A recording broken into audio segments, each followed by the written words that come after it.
1000馬力を優に越す 35GTR のフル加速を見よ。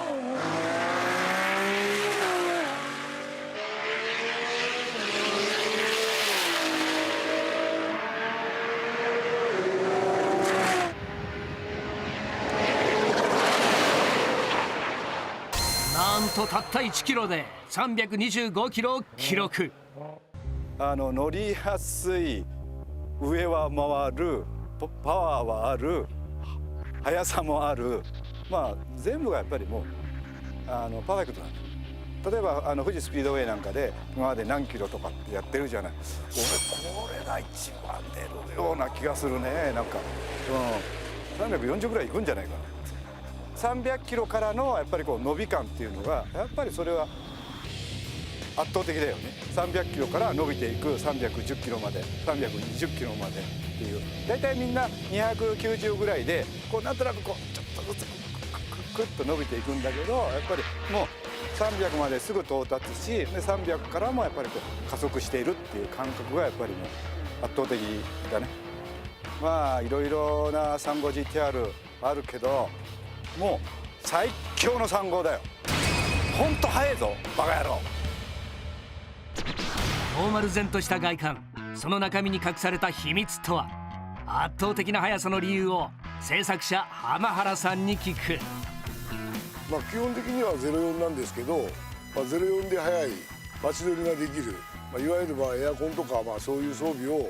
一切損なわず、その上速いような車、それがコンセプトですね。エンジンは基本的に 3.8 リッターで、一応コンロッドピストン変えたぐらいで、あとクランクはバランス取りですね。あとH ケースのカムシャフト、入れたくらいのどこにでもある仕様っちゃ仕様なんですけど、ただ自分的にはやっぱこのコンピューターの味付けっていうかね、いくらこういいもん入れても味をいい味にせないとやっぱり上も回らない、下も拭けないと。特にこの車の肝は点火時期ですね。点火時期をいかにコントロールするか、それで全てが決まるような自分は気がしますね。さっき山田さんも言われとったように上で伸びる、それは点火時期をいかに上げてノッキングを抑えるか、それにつきますね。一応ノスは3速、入れた瞬間に入れてます。ノスなしやと950馬力、ノスありやと1150馬力でやってますね。あと使ってるパーツはもうほんまに市販のパーツしか使ってませんので、エンジンは全然大丈夫なんですけど、ミッションがもう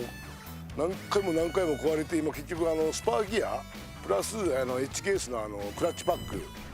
これ通常 H ケースは8枚なんですけど、自分10枚にしとるんですわね。やっぱ04やるもんで、それにしてからは一切トラブルはないですね。